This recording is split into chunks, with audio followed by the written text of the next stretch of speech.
You want believable stories? Because today's episode is full of them. Most of these stories are the kind that don't go too far, the ones that don't jump the shark, as you will, and instead leave you creeped out by the lack of doubt you're left feeling. These are my favorite types of stories, not the ones where people claim to fistfight Bigfoot, no, the ones that leave more to your mind. This is Outdoor Terrors, the podcast where real people share their allegedly true and scary experiences from the great outdoors, and I read them to you. Enjoy today's stories, featuring disturbing cave discoveries, storm visitors, and more. If you've ever encountered something terrifying while outdoors, send your story to me at darkstories.org so I can narrate it. And check out eeriecast.com for more shows like this. Now, throw a log on the fire, because the night is still young. It Wasn't a Raccoon, from Red Scarecrow 99. Before I recollect this story, allow me to give some background. I've spent my whole life in the mountains of northeast Pennsylvania. I've spent considerable time in the wilds, hunting, fishing, and camping. I've been lucky to see almost all the wildlife this state has to offer, but I do believe there are many things out there that we as humans don't know about or don't understand. It was late summer 2015. My ex-wife, whom shall remain nameless here, grew up in the streets of Trenton, New Jersey. She had never had the opportunity to camp, and my family wanted to give her a taste of our rural lifestyle by arranging a quote-unquote camping trip in my parents' backyard for a weekend. It wasn't exactly roughing it, as we would be staying in a pop-up camper only 25 yards from my parents' cottage. Most of the weekend was delightful. There was plenty of fishing, hiking, swimming, and campfires, toasted marshmallows included. Just me, my family, my ex-wife, and our 2 lab mixes, named Yoshi and Max. We'd already spent 2 nights in that camper, and this was to be the last night.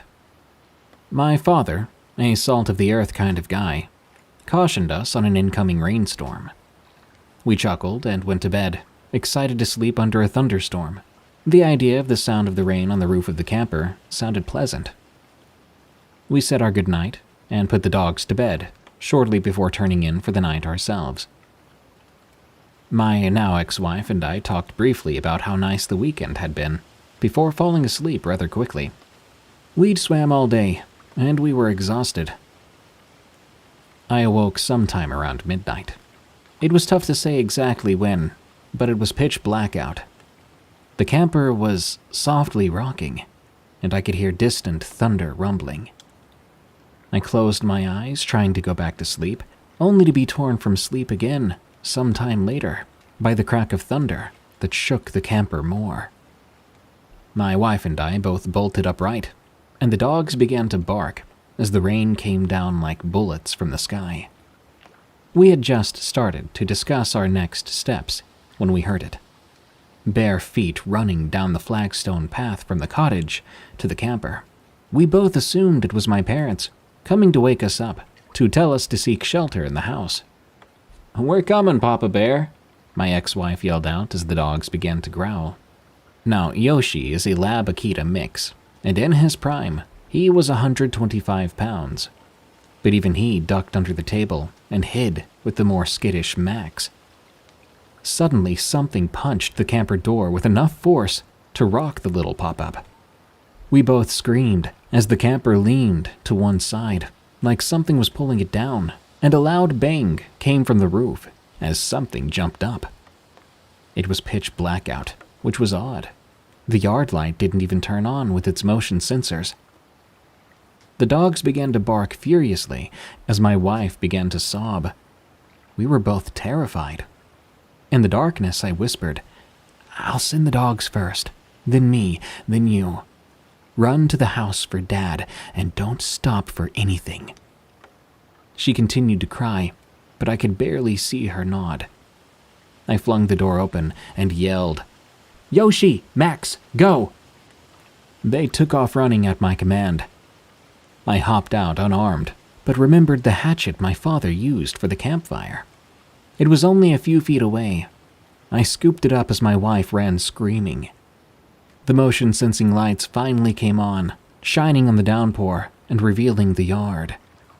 I looked up to my horror. There was nothing there. I was greeted with only rain and wind, as my father was dragged, in his undies I may add, to the back porch by my mother. Whatever had attacked the camper and jumped on top of it had vanished. The camper itself was surrounded by a small patch of trees that had no low-hanging limbs. I would have heard or seen it drop, but there was nothing. Shaken up, I went inside and told my dad and mom what happened. My dad doesn't believe in the supernatural or paranormal. I was told numerous times about large raccoons and was admonished for running away from tree rodents. But I was promised an investigation in the morning. Needless to say, only the dogs got sleep that night. At first light, we went outside. I retold my story and showed my dad how the camper was solid as I jumped up and down on it. There wasn't any sway when I did it. It couldn't have been the wind. I tried to rock it myself, and I'm 6'1", 230 pounds, rock solid, and I gave it no sway. The scariest part was when my dad, got the ladder to examine the roof. There, above the door, was 4 long fingerprints in the algae. See? Raccoon paw prints. "Dad," I said, "just look at the prints. The fingers are 7 inches long." He just shook his head and went back inside. Now I know it wasn't the wind, and it wasn't a raccoon. I have no idea what paid us a visit that summer night, but I'm glad it didn't stick around. When the Ground Shakes, from Yosemite Sam. My wife wanted me to share this story with you. She listens to the podcast and thought I should let people know what a true, real-life, scary story was like. When I was a kid of about 12 years old, I used to live in a small town just outside Johnson City, Tennessee. That's deep in the Appalachian Mountains. This was back in the 70s, and people were different about their kids then. We would go off all day and not come home till dark. People didn't worry about the same kinds of things we do now, but perhaps we should have. We would explore the woods, find abandoned mines and caves, and camp outside on warm summer nights. We weren't stuck in front of the TV, like kids today. Back then, you could only get 2 or 3 channels in the mountains, so it was pretty boring to just stay home. In retrospect, we did some pretty dumb things and took some insane risks that could have cost us our lives. But somehow, we survived it all. The story starts early one morning when I and my brothers and sisters were waiting on the school bus. It was around 7 a.m. on a cold November morning. This would have been in 1973 or 1974. We noticed the gravel on the road moving. We heard the sound of rocks falling, and we could see dirt and dust rising from a nearby ridge. This continued for about 10 seconds, and was enough to make us run back into the house. The radio in my dad's old car said there was a 7.3 magnitude earthquake in Claiborne County to our north. I remember my dad saying it was felt all the way to Charlotte, North Carolina, some 100 miles south from there. We ended up missing school that day, which was pretty cool for us. So we took off, like we usually did, into the woods by that ridge, because we wanted to see which rocks had fallen. On our way to the ridge, we saw a place where the ground had opened up, revealing a cave entrance. Now, real cave entrances, which aren't cleared for tourists, look a lot different than the ones in movies or pictures. This was covered with roots and leaves and dirt, but you could see inside it pretty well. We went back to the house, getting some rope and my dad's old lantern. Before long, we were back at the new cave with the supplies, gathering up our courage to go in. We talked about finding gold or diamonds, maybe turning it into a secret hideout. There were 4 of us, including 2 twin boys, my best friend Dale, and me. Dale and I were best friends. We were inseparable for the most part. The twin boys were always getting into trouble, and they used profanity a lot, but they were always trying to outdo each other, so they were fun to hang around with. We climbed down the embankment to the mouth of the cave, and we turned on the lantern. Dale pulled away roots and leaves to make the cave mouth big enough to climb through. I stuck my head inside and was immediately met with the smell of death. The air was so thick with the smell of it, I gagged. Not to be discouraged, I pulled my t-shirt up over my nose and pushed past the roots until I was inside. Dale handed me the light, and inside I saw a low, flat room about 4 feet high and easily 20 feet across. The cave went further back, but my light couldn't make out any details past that. Dale crawled through next, then the twins. Holding the lantern as high as I could, we proceeded into the cave. Once we were inside, we could see bones of animals all over the floor. Some of them had been picked clean, others still had meat on them. Then one of the twins found a dog collar on one of them, so it told us these were the bones of cats, dogs, sheep, deer, and small rodents. The bones were scattered around the floor, as if they'd been tossed away from the carcass in many cases. I remember thinking what could have done this when I noticed 2 lights reflecting the lamp in the back of the cave. It didn't make a noise. I remember saying, "Guys, we need to get out of here now." I never took my eyes off the 2 pinpoints of light. It must have been something in my voice, because Dale perked up and followed my gaze. Without another word, we all got out of the cave as fast as we could. There was only one thing it could be, a bear's den. Once outside, we all ran way back to the house and told our dad what we saw. He was getting ready to go to work, 2nd shift at the blue jean factory in town. He told us to stay away from that place until he could go check it out. Mom overheard us and told us if we went back out there, she would tear our butts up. Getting mauled by a bear is not something we wanted, so we agreed. Just to be sure, Dad gave us a few chores to keep us occupied until he got back home, splitting firewood and breaking up coal. That was enough to end our adventures that day. The rest of the week was uneventful, except for the news of the earthquake. That was the topic at school and at home for the rest of the week. By the weekend, Dale and I had decided we were going to go back and explore that cave to see if there really was a bear in it. Pretty dumb, but we decided to go armed with pocket knives and sharp sticks to take care of the bear if there really was one, or at least we thought we would. We climbed the hill back to where the cave mouth was. A couple of nighttime rains had washed away the mud and made the mouth of the cave bigger and easier to get in and out of. We made our way inside the cave and past the smell, which was very much still permeating from the entrance. Once inside, we crouched and walked back to the back side of the cave. The cave entrance narrowed to an opening in the back wall that sloped down at a pretty steep angle, like a set of steps. We continued deeper and noticed there were no bones or animal remains back in this part of the cave. It went back another 100 feet and stopped at a rather large hole that seemed to go straight down. The strangest part was that we could feel air coming up from out of the hole. It was warm air. Shining the light down into the hole, we could not see the bottom. We didn't have enough rope to go farther, so we made our way back out of the cave. Undaunted, we wanted to know how deep that hole was. We used the lantern to build a fire, and we made some makeshift torches. Dale was one of the best fire starters I'd ever seen. Within minutes, we were equipped with torches and were back in the cave. We dropped a torch down the hole. It hit the bottom about 20 feet down.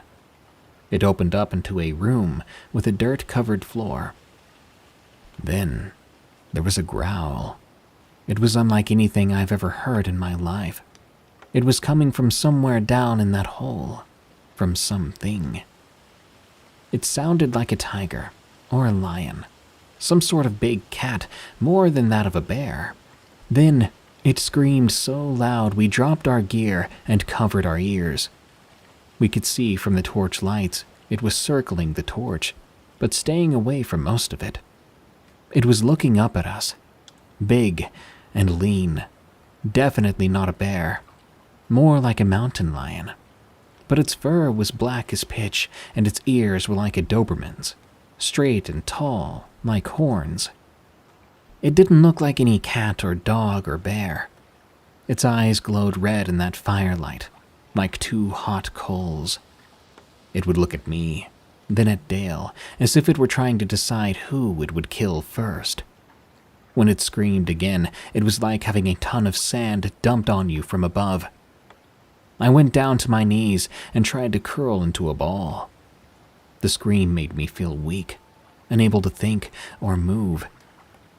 My head felt like it was a gong, or someone had placed a giant bell on my head and started to beat at it. I felt sick, confused, in pain, all at the same time. Dale collapsed into a ball with his hands on his ears. He had dropped the lantern, and it had rolled off the edge, down into the hole. It went pitch black up top, but the bottom of the hole burst with light as the lantern shattered right beside the thing. Another scream came from it, this time a scream like it was in pain. We didn't feel weakened from it this time. We were just terrified. It was like the spell had been broken, and we were free. Our survival instincts kicked in, and we took off. Dale and I made our way up the slope as fast as we could.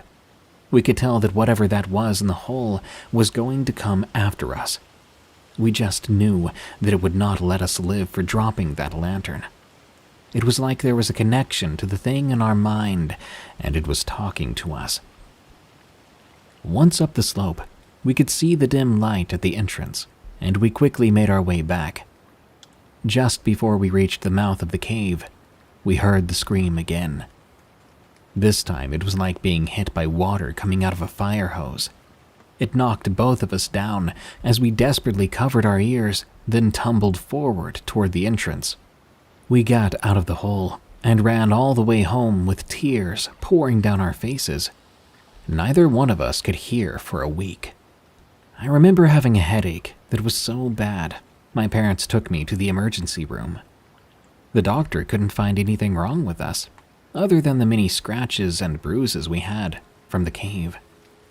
We were told that we were very lucky to be alive, as there are a lot of poisonous gases in caves, and that was probably what was causing the headaches, but it should pass. About a week later, it was just a ringing sound in my ear, but I will never forget it. I remember having the strangest dreams for months afterward, dreams where I was back in that cave with that screaming thing. I would wake up curled into a ball again, just like before. I think Dale experienced the same thing. We never went back to the cave. It was very unlike us, but we weren't courageous enough to go back there. My family moved soon afterwards, and Dale and I lost contact. Many years later, I went back, after hearing that they'd had another earthquake. I wanted to visit and see if that cave was still there. It is, although it looks like part of the roof collapsed in on it. I tried to look up Dale too, but he had moved away. The twins were there, working at a local garage. They said Dale lived there for about 10 more years. He never quite got over the experience. Actually, he ended up being sent away to a special school for the deaf for several years. When he did come back home, he was a very quiet person. Didn't make many friends. He lived with his parents and worked at the mill for a while. Everyone said he kept to himself and that he liked to drink. I don't know what it is that the earthquake opened up back then. I guess I'll never know. I do know this, though. It was more than just a bear, more than just a mountain lion. this thing had the ability to use its cry to disable its enemies or prey. I'm not sure which we were to it. I also know it was smart enough to get into our heads. I've never known another animal that can do that. Red Pants Guy, from J. Ion. My foster aunt enrolled her son in a private school known for its excellent extracurricular activities. He chose to be a member of the Scouts, which required weekly outdoor task participation in order to rise through the ranks and earn their badges. One morning, the Scouts, boys and girls, were tasked with walking around a small forest, taking pictures at certain points to prove that they did complete their assigned circuit. The boys were assigned into groups of 3 of the same gender, and so were the girls. The trio of boys my foster aunt's son was a part of would always be instructed to walk ahead of a trio of girls, followed by a trio of boys, and are then followed by a trio of girls, and so on. So their formation was one of alternating genders, with each trio separated by a distance of around 50 meters. The morning that they walked in this formation, he noticed a jogger who wore bright red track pants, standing near the most remote edge of the small forest, looking at them in silence. He didn't think much of the jogger in red pants, since it was commonplace for people to exercise in the woods in the morning. He figured the jogger was just looking at them out of curiosity. After completing their first round, their scoutmaster was very happy that they completed their task so quickly. He gave them the opportunity to get a few badges in one day if they could complete 2 more rounds along the same path. The Scouts agreed, and they set off on the same way in the same formation as before. When approaching the same remote edge of woods, my foster aunt's son realized that the very same jogger with red pants was still standing in the exact same spot. He was looking at them in complete stillness and silence. His buddies also noticed the jogger this time, and they wondered if they should take a picture and tell their scoutmaster about it. However, since the area is a public place frequented by joggers, as mentioned before, their fear of an unnecessary confrontation with this stranger had them deciding to just ignore him. When the third and final round of their excursion took them to the same spot, they kept quiet and looked at the ground to avoid the awkwardness of staring at the still completely motionless and silent jogger in the red pants. When the trio was about 30 meters away from that spot, they heard a shrill shriek from far behind them. They turned, and they saw the girl sprinting towards them in terror, mouths wide open in screams. The boys, assuming great danger, started to sprint toward their school as well. When they arrived, they ran to the scoutmaster, who demanded to know what had happened. One of the girls, pale from fright and still shaking, told the scoutmaster that as she and her friends were approaching that area at the edge of the forest, a man jumped in front of them while rigorously stroking his member.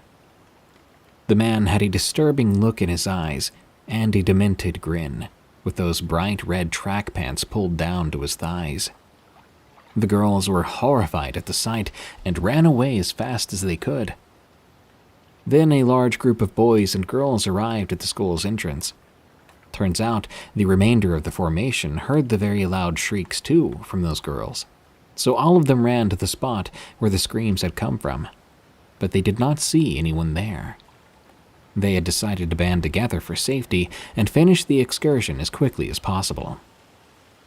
The scoutmaster called the police, who combed through the small forest and surrounding areas for this pervert in red pants, but to no avail.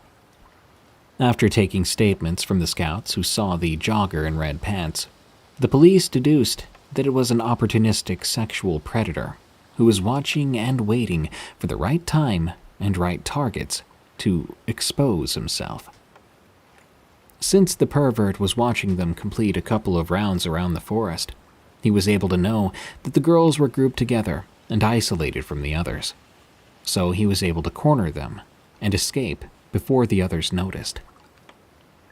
Their scout activities were supposed to end in the afternoon, but because of this case, everyone had to remain at school until late evening, so the police could do briefings on safety and set up an alert for that pervert in the area.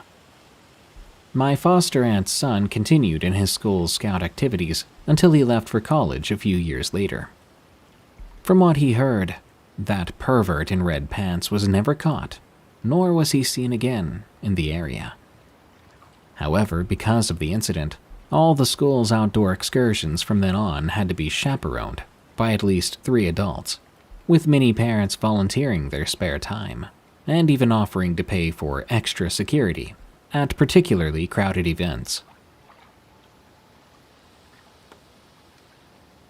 My horrifying horseback riding experience. From Mrs. Ponchy John. This happened when I was 19. I went out to my Uncle Buck's house for part of the summer. My Uncle Buck lives on 100 acres of land, and he has a lot of animals, ranging from dogs to horses, and even a pet deer, which he had found as a baby after the mother was poached. I decided to go horseback riding with my cousin Jake. I was riding my horse, Trent Malloy. Yeah, my horse was named after a character from Walker, Texas Ranger. Jake was on his horse, Lady B. Jake's border collie husky mix, Rory, came with us. As we're riding, we stopped because we began to feel watched. Jake calls Rory over, and Rory jumps onto Jake's lap. We hear a twig snap to our left, so we look in that direction, and I kid you not, we see this person in a Michael Myers costume. Jake and I looked at each other, scared. Before we could say a word, Rory starts growling towards our right. And when we looked in that direction, we saw someone in a Jason Voorhees costume. At this point, Jake and I are both confused and terrified. But then the men pull out knives. We couldn't be sure if they were real or not, but we weren't taking the chance. Jake and I got the horses turned around, and we gave them the signal to run.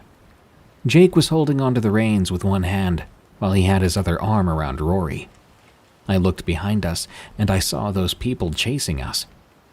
As we were almost back to Uncle Buck's house, we saw a knife fly right past us.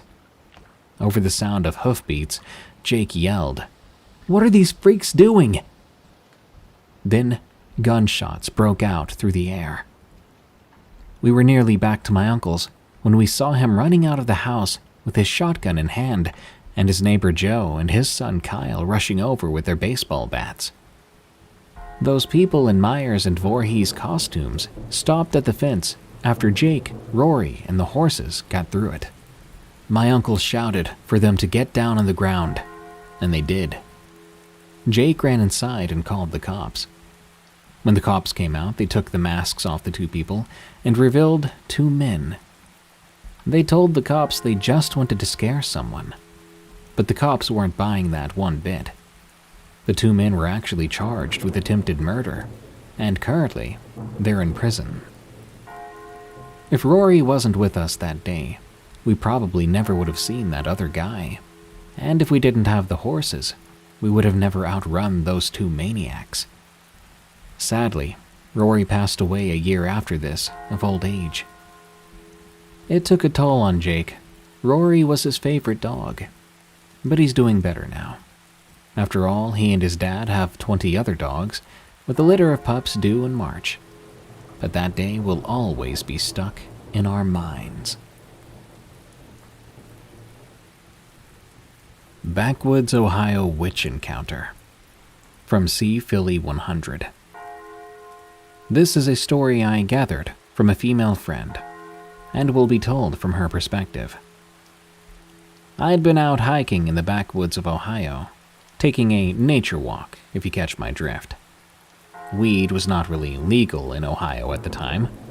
Not sure if it is now, to be honest, but you used to have to hike 10 miles out into the bush if you wanted to get away with puffing on the devil's lettuce. So I had just sparked up a fat one, and I was enjoying the natural sights and sounds around me, when, suddenly, I heard something back in the woods from behind me. I turned around just in time to see a 15-foot figure swoop from behind one tree to another. I almost messed myself at first, but after a moment, I thought that maybe my eyes were just playing tricks on me. I studied the spot where I'd last seen the thing for a second before turning back towards the creek. Whoop! I heard that thing again, almost like a high-pitched whooping whistle sound. I turned around, and I saw it. A very tall and slender creature, almost bouncing from one tree to another, making that high-pitched whooping sound as it did. I've seen pictures of Sasquatch, but it was totally different. Like a tall, thin, boneless creature. Not like Slender Man either, but almost like a 20-foot puppet wearing a long dark dress that made it look like one of those wavy car lot things. Of course, without any of the air blowing through it. I totally freaked out. This thing had completely killed my vibe. I ran out of the woods as fast as I could, and I never saw anything like it again. I will just say this. If you're in the Ohio backwoods, you'd better watch out. It Weeps at Twilight. From Lordslasher. The process of losing someone close to you is often like losing a piece of yourself. One moment you can spend all the time in the world with them, and the next, you have a million words to say, but no one to say them to. It's as if they take all your joy and warmth with them, leaving you to wander the earth as a cold, barren husk. And it's in this aimless drift that, occasionally, you allow your mind to play with the idea of joining them in death, so you might be reunited with the person you held dear. My older brother and I were two of a kind, a pair of despondent souls who found meaning in each other's company. In our childhood, we were inseparable, so much so that we often could never stand to be apart for long. I recall we couldn't even be in separate classes during elementary school, lest we bombard our mother and father with protests. My parents owned a large sum of land in Washington state, which included a swath of forest right behind our house. Every day, without fail, my brother and I made a long and arduous journey into the woods and would spend hours playing together. We'd pretend to be knights, building castles out of sticks strewn about the forest floor, laying siege to one another's fortresses. Looking back now, these are my fondest memories of my sibling and I.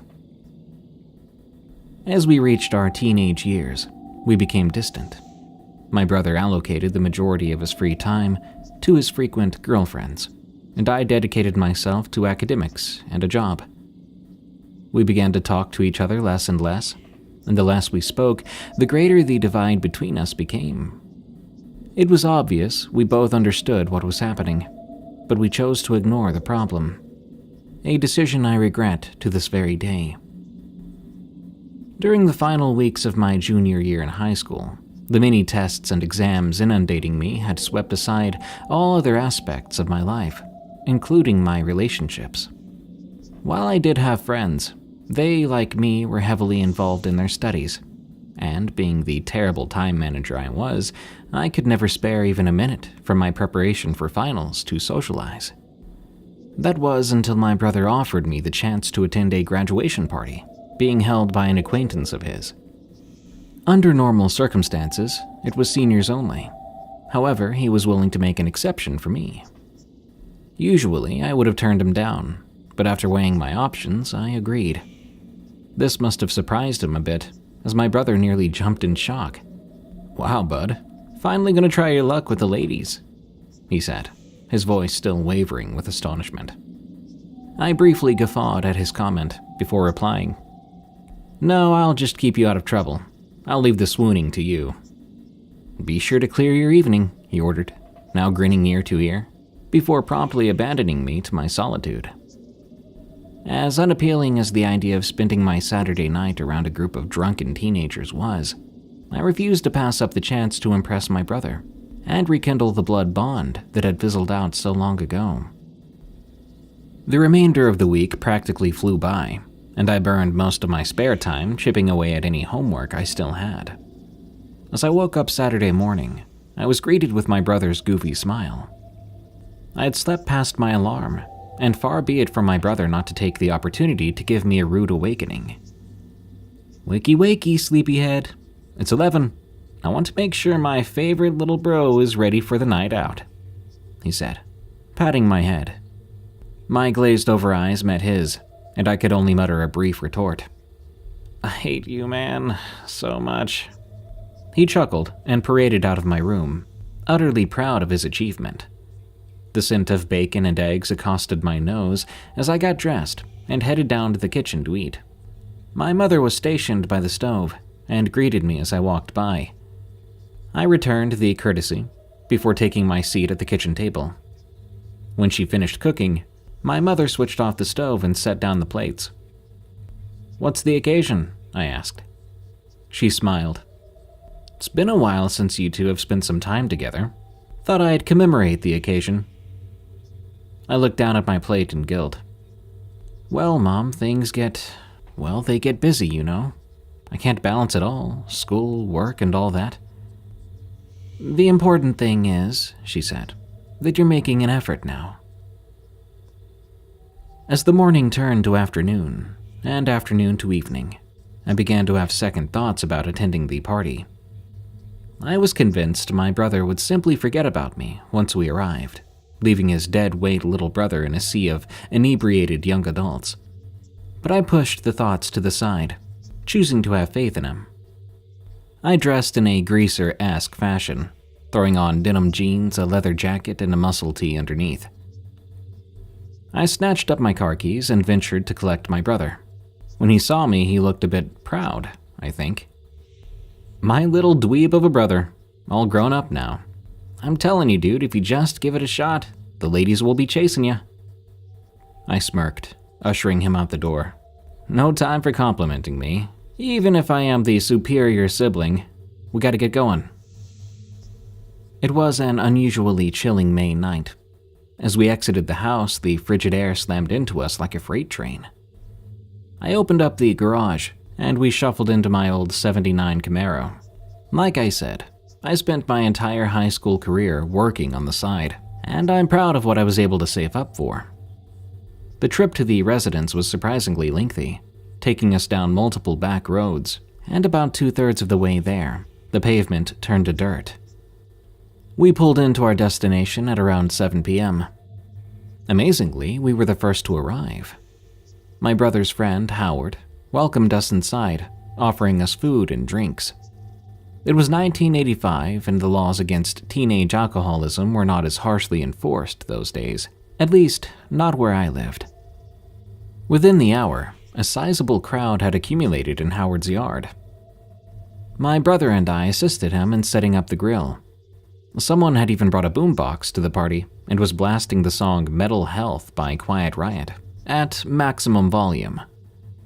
As the party picked up pace, I was pleasantly surprised by how much I was enjoying myself. I had entirely expected the experience to be a chore, but it was quite the opposite. I played a couple games of blackjack with some of the attendees, and even served as a referee for a drinking contest involving my brother, which he admittedly lost. By 12, the party had begun to die out, with many guests starting to take their leave. I had abstained from alcohol for the duration of the party. In contrast, my brother overindulged and was having trouble speaking coherently. As the last of the attendees disappeared down the dark road leading away from Howard's abode, I started to help Howard clean up the mess left in the party's wake. In the meantime, my brother lay splayed out on a sofa, clutching his head. Once we deemed the place immaculate, I helped my brother to his feet, and we prepared to head out. But Howard stopped me. "You know, just because the party itself is over doesn't mean the fun has to be. There's this deserted family estate just down the road from here. A lot of people say it's haunted. Want to go check it out?" I hesitated. Given my brother's intoxication, it likely would not be a great idea to venture out into the woods to some decrepit old mansion. Just as I was ready to reply, I was cut off by said brother, who quickly took Howard up on his offer. "Sure, man, even if it's haunted, it wouldn't stop me from going," he slurred. I glared at him, incredulity written across his face. "It's late as it is, and we have a curfew. Ma's gonna kill us if we go," I vehemently objected. My brother turned to me, raising his eyebrow. "I've already had a couple drinks, not like I can do much worse." I sighed, defeated. I knew I couldn't change his mind, but I also couldn't allow my brother and Howard to go alone. I gave in, and so the three of us charged forth into the icy night again, piling into my car. I had the unfortunate disposition of being transportation, appointed by Howard after he explained that his vehicle's transmission had failed recently. Howard directed me to the supposedly haunted property as we sped down winding, sparsely populated, wooded back roads. The closer we got to our destination, the more I noticed the streetlights and scarce forestry began to morph into dense, undisturbed woods. Eventually, we halted in front of an enormous pair of rusted iron gates, decorated with vegetation.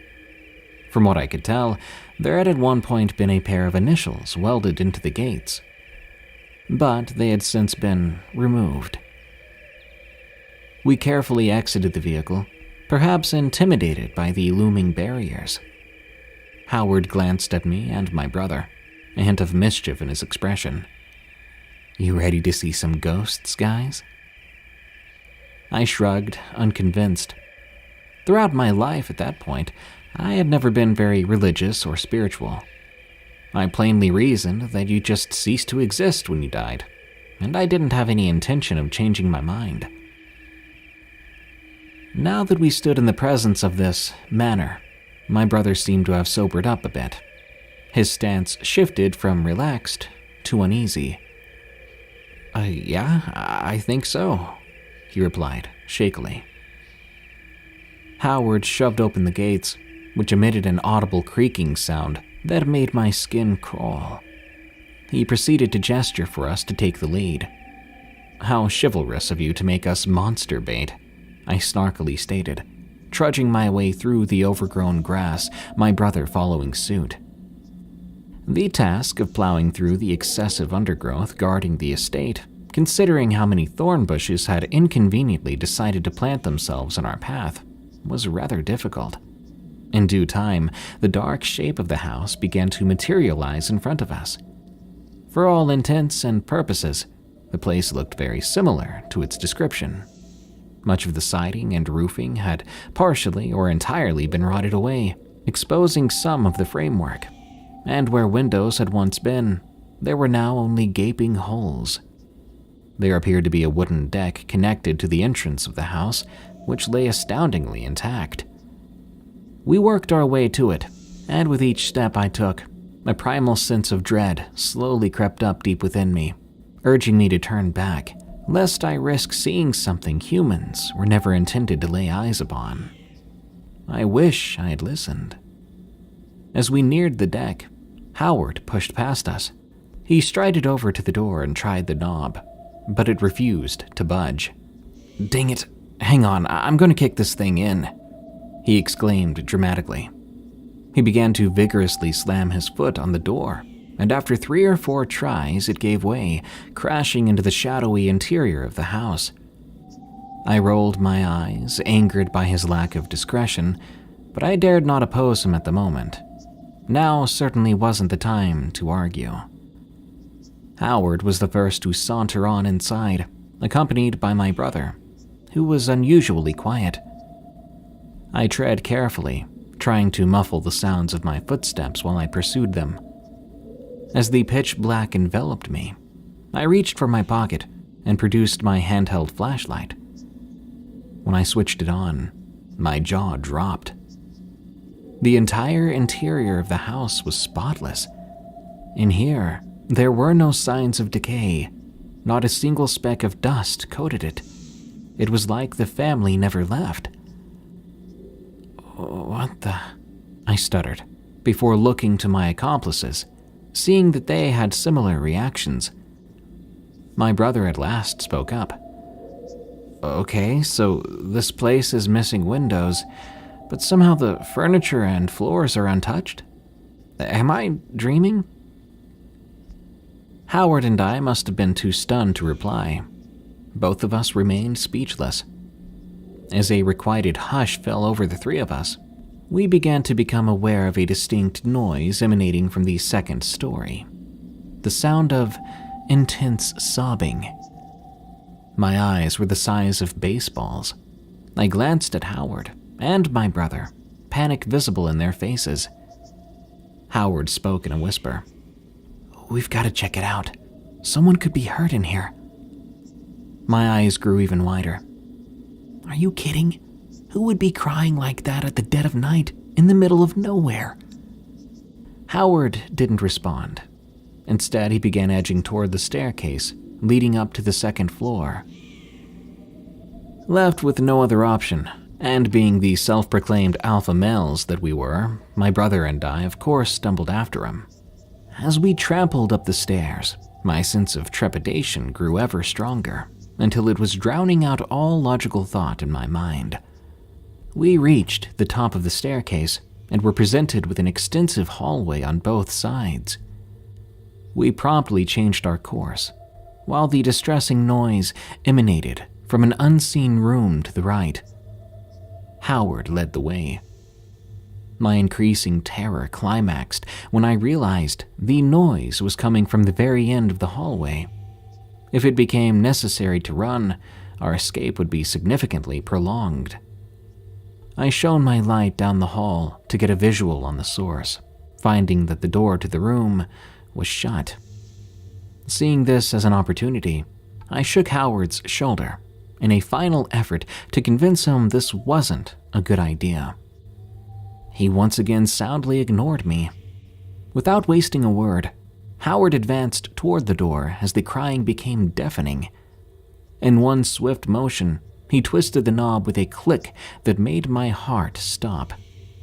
The door swung open, and all at once the sobbing ceased. The only thing I heard was a faint ringing in my ears.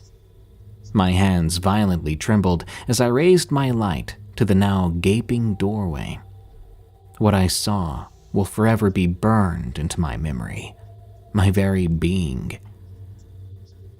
Inside the room, in a fetal position, there was a figure. It was slender, its colorless flesh lightly stretched across heavy bones. The proportions of this person were not human-like. No, this creature possessed arms extending well over half the length of its body, ending in sharp talons resembling overgrown fingernails. Long, greasy black hair was draped across its shoulders and back, lying in a mound around its unmoving form. Despite this, its spine was still visible, protruding from its backside like a disgusting series of cancerous lumps. My mind continuously tried and failed to process what my eyes were relaying to it. This must have been a nightmare, some malevolent fantasy generated by my subconscious. My body refused to move. I was frozen in place. Howard backed away from the door slowly, cautiously, but he made one fatal mistake. The pressure placed on the floorboard by his backpedaling released a nearly imperceptible sound, a creak. It was just loud enough. The creature perked up, its chest rising and falling rapidly. It began to gasp and seize. It was like watching a person trapped in a vacuum, left with no other choice but to painfully suffocate. It seemed to be writhing for a long time, all the while me and my brother and Howard were helplessly forced to watch. At last it ceased its convulsions as a new noise erupted from its unseen mouth. Laughter. It sounded like the demented, ragged giggling of a sickly woman, as if its lungs were filled to the brim with tar. And then it moved. Its bones snapped and cracked as it rotated its neck to reveal its horrifying face. Even now, nearly 40 years later, I can still see it. The radiance of my flashlight reflected in its eyes, which were beady black marbles, soulless and piercing. It lacked a nose, possessing only slits that likely served as its nostrils, and its mouth, rather than a normal human maw. The creature's jaw was exposed by rotting flesh as it hung agape. It looked dislocated. Its mouth stretched ear to ear across its face, which was lined with rows of small needle-like teeth, dripping with what I can only assume was blood. This thing began to rise from its position on the floor to a towering height. I was by no means a small guy. I was 6'2" and extremely athletic for my age, but the creature was even taller. As it stood, I began to realize the situation we were in. My brother was the first to act, shaking me out of my trance and shoving me down the hallway. He yelled out something, but the adrenaline coursing through my veins drowned out much of the sound I heard. I reached the end of the hall in record time. I dove down the flight of stairs. I went tumbling down, crashing onto the wooden tiles below. Instantly, I picked myself up and resumed sprinting to the doorway. I glanced behind me then, to ensure that my brother and Howard were following me. Howard reached the doorway mere seconds after me, and my brother was at the foot of the stairs. He shouted for me to go and run. I required no further instruction. I barreled into the foliage, completely unconcerned by the countless thorn bushes we had encountered earlier. Before long, the imposing iron gates appeared in my line of sight, and I shimmied through the tight opening. Howard was already plunging into the back seat of my car as I made a mad dash to the vehicle. I hurtled into the driver's side and shoved the key into the ignition. The car roared to life just as my brother slipped through the gates. He tore open the passenger side door and threw himself in, panting strenuously. I yanked the stick into reverse so hard it was liable to snap. As we pulled out, my headlights illuminated the thing. It sat perched atop the iron gates, its cavernous mouth still gleaming with crimson liquid. It made no attempt to pursue us further as we turned back onto the main road. I no doubt broke several traffic laws racing down those empty country roads that night. In our rigid silence, our only comfort was the soft hum of the engine. None of us was willing to speak up. But then again, none of us knew quite what to say. Loathing the notion of discussing what we'd all just witnessed, I switched on the radio, which began to play the song "Everybody Wants to Rule the World" by Tears for Fears. Eventually, the music appeared to relieve the unspoken tension between us. When we returned to Howard's home, he speedily and unceremoniously departed, vanishing into his house. Really, though, I only had harsh words to say to him. After all, he had been the one who insisted on examining the crying, and it was his idea to investigate the manor in the first place. Once my brother and I were left alone in the car, my brother ultimately shattered the hush that had befallen us. I think it's best we just pretend this never happened," he suggested, his voice quivering. Taking a moment to mull over the night's events, I solemnly agreed. "Probably some druggie or something," I replied, well aware that I was lying to him and myself. There are some things better left unsaid. Back at home, we were, of course, firmly reprimanded, a punishment well deserved. But following that night, everything seemed to return to normal. My brother concluded a chapter of his life, graduating and obtaining his diploma. He then laid his sights on college. I completed my junior year with honors and started to consider my future career. However, as summer rolled around, I noticed a change in my brother.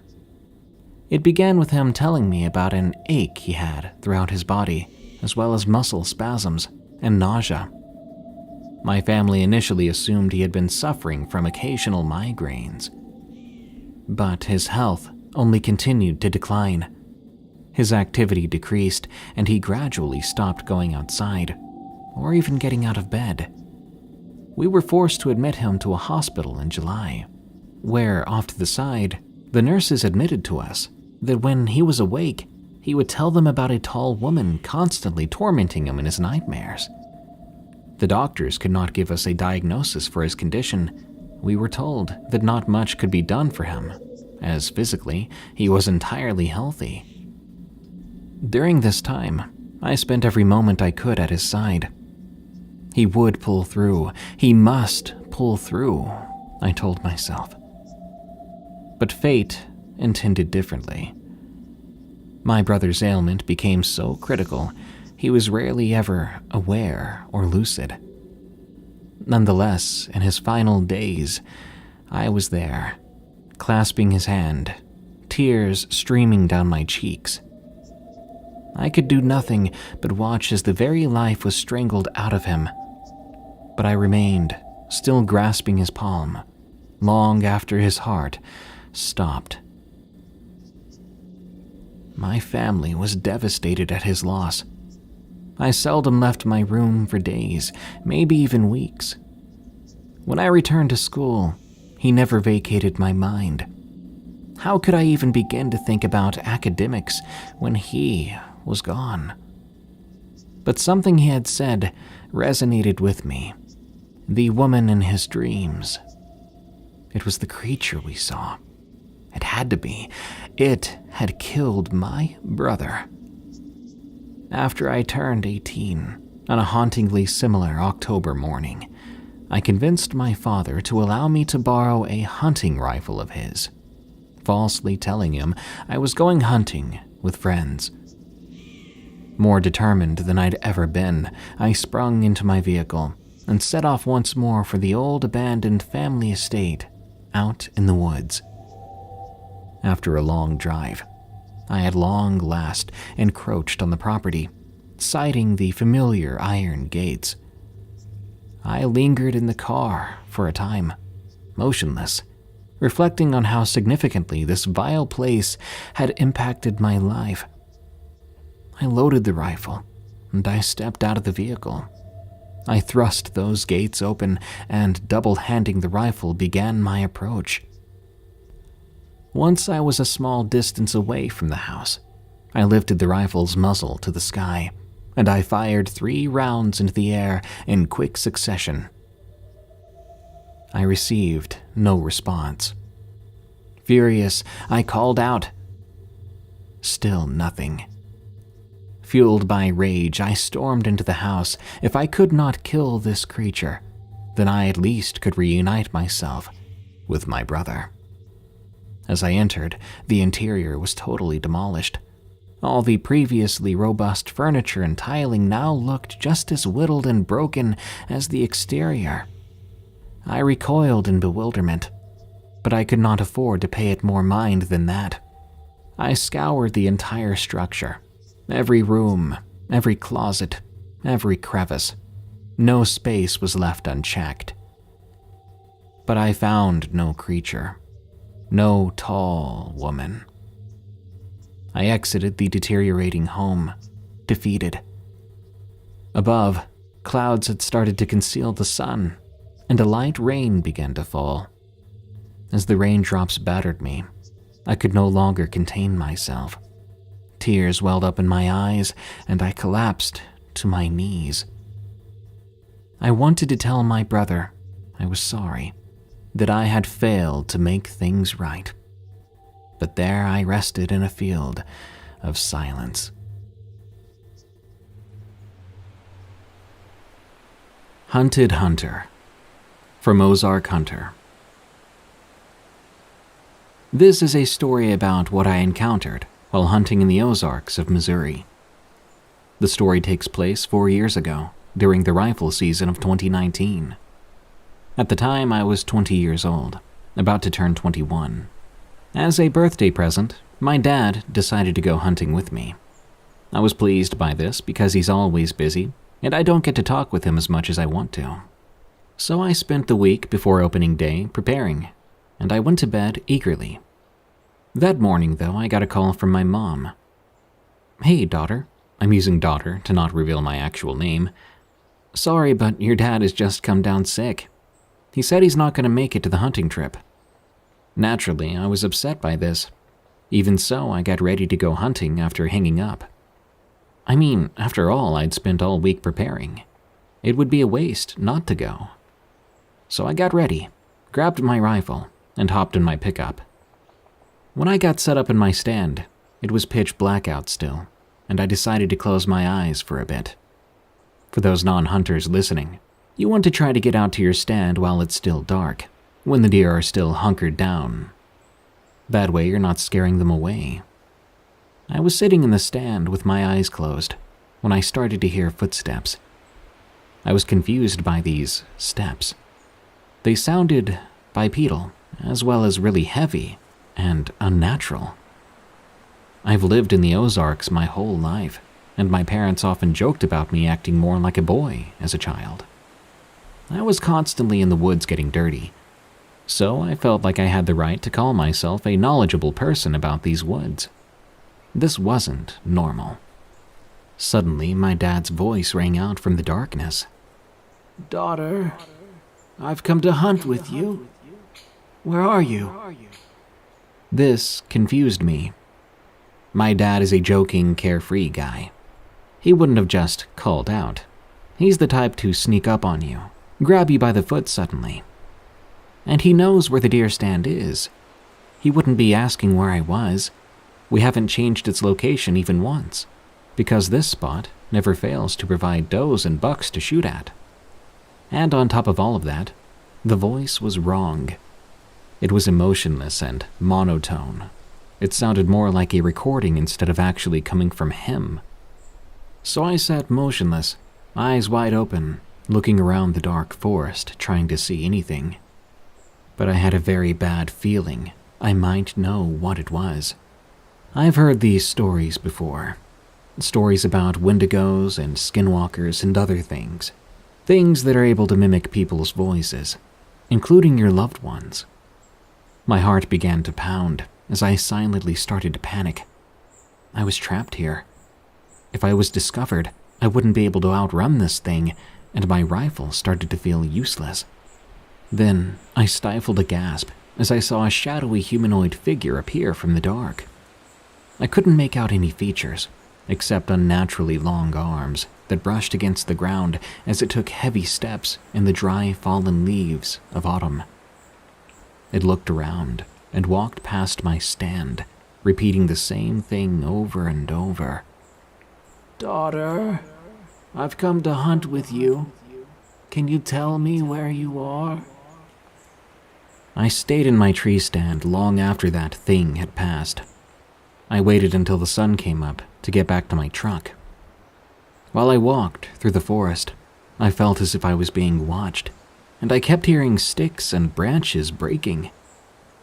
It felt like hours before I finally made it back to my truck. I got in and quickly started it up. I looked into the rearview mirror, and now I have a memory burned into my mind from that one look.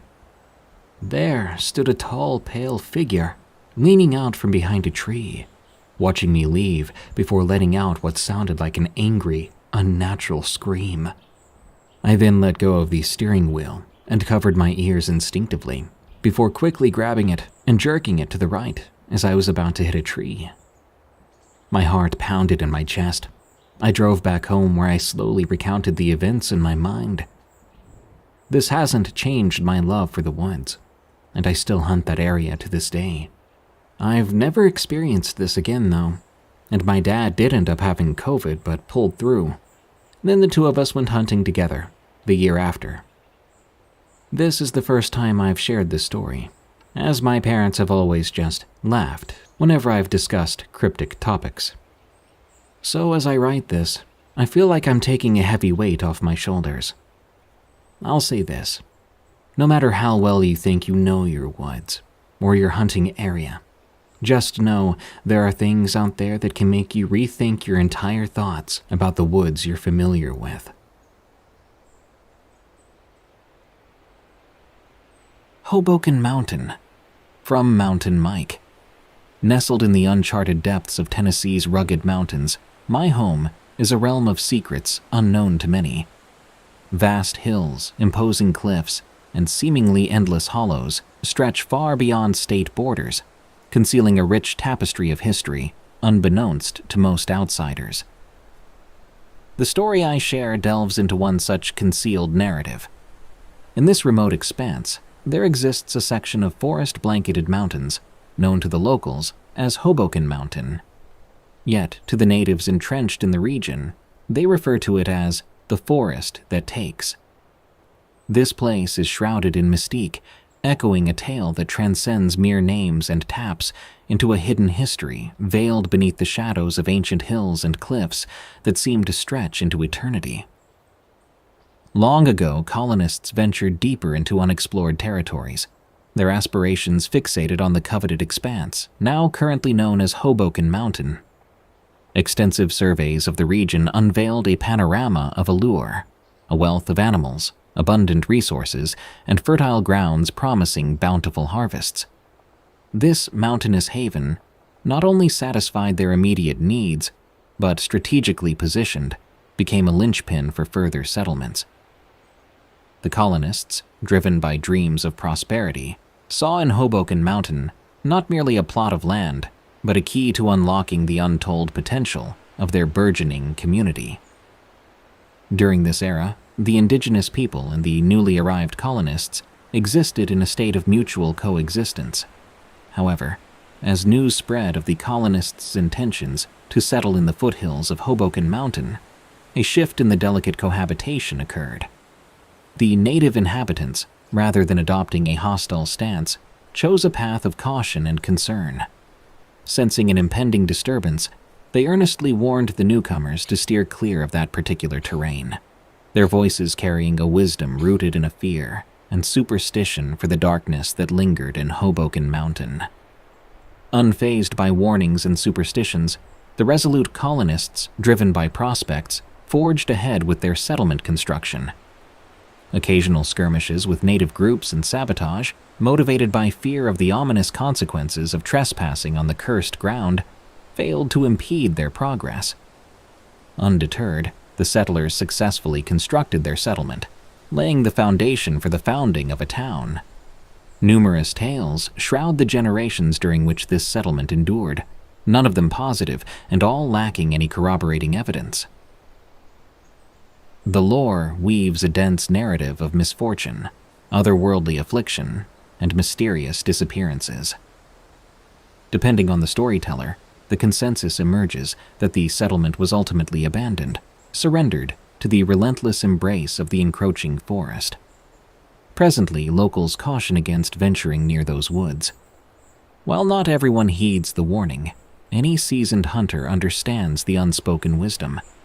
Avoid those woods, and if you go, do so in a group. The unwritten rule for Hoboken Mountain is clear. Never defy the rule of two. Always ensure you're in a pair or more, never fewer. In the summer of '97, I foolishly defied the cardinal rule. While the Amazon is dubbed the Green Inferno, those acquainted with the Tennessee mountains in summer would argue it's the true Green Inferno. An expansive realm of mountains and trees. Once inside, the sky vanishes and orientation fades. Raised in these woods, I'd hunted them for years, familiar with the Hoboken mountain range. However, that summer marked my first solo expedition. Originally planned with 3 fellow hunters, unforeseen circumstances left me alone.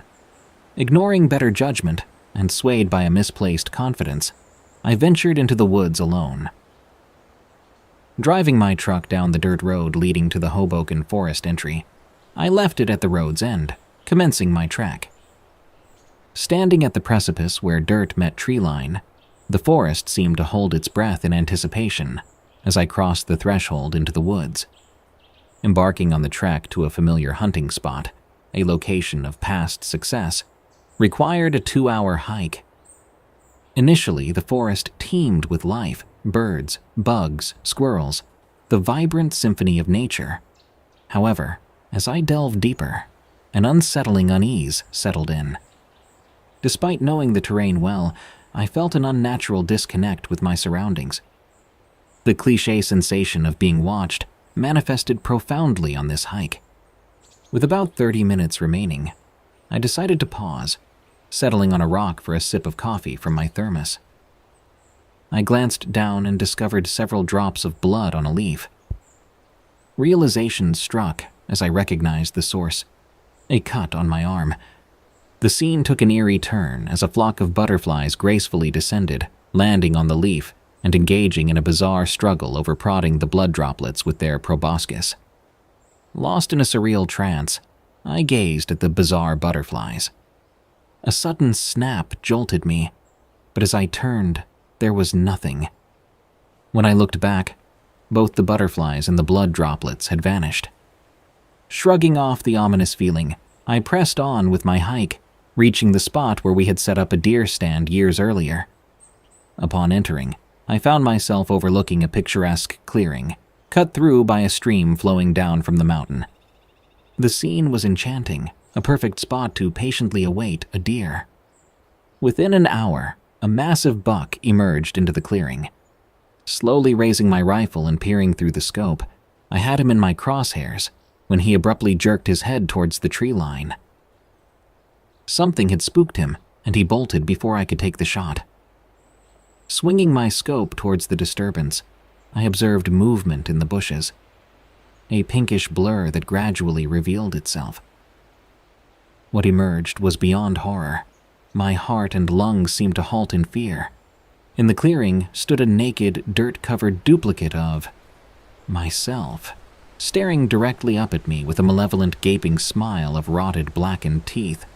Lowering my gun, I aimed to scrutinize the naked figure of myself with my own eyes, without the distance of the scope potentially distorting my observation. However, in the brief span it took for me to lower the scope and my eyes to adjust, it simply vanished. Disturbed and disoriented, I sat frozen. The forest, once filled with the lively chorus of nature, now felt oppressive and eerily silent. The unsettling encounter left me grappling my own sanity. I cautiously descended into the clearing, with rifle in hand, where the bizarre apparition had stood. The air seemed charged with an otherworldly energy. Every hair on my body stood on end, a primal fear enveloping me. I felt hunted, akin to the buck. Suddenly, a human-like guttural roar echoed from beyond the tree line. Without hesitation, I turned and sprinted. The dense forest, once familiar, now felt like an ominous labyrinth closing in on me as I covered the 2-hour hike in nearly half the time. Gasping for breath, I emerged from the trees onto the dirt road, hands planted on my truck's hood as if seeking refuge in a twisted game of tag. In my peripheral vision, a massive black form shifted behind a tree in the direction I'd exited the woods. Glancing back, I saw a single hand, grotesquely human in form, clung to the bark before vanishing behind the tree. I hastily climbed into my truck, leaving a trail of dust in my wake, putting Hoboken Mountain in my rearview mirror. The encounter was unlike anything I've ever faced before or since that day. While I struggle to fully comprehend or accept what happened, I'll share this insight. The world harbors ancient mysteries even still in modern times, and in those aged corners, relics of a long-forgotten world may stir and come to life. Beware of old places with old tales, for those stories may linger on, very much alive. Thanks for stopping by our little campsite here at Outdoor Terrors. To hear your story on the show, send it to us at darkstories.org. For more scary stories from me, catch me on my other podcasts, Unexplained Encounters and Tales from the Break Room, on Spotify, Apple Podcasts, or your favorite podcast app. Or go to eeriecast.com for those and even more terrifying podcasts. Follow me on X or Twitter at Prevails, and if you don't mind, leave a rating for Outdoor Terrors on Spotify and Apple Podcasts. Till next time, I'll see you soon when the campfire blazes once again.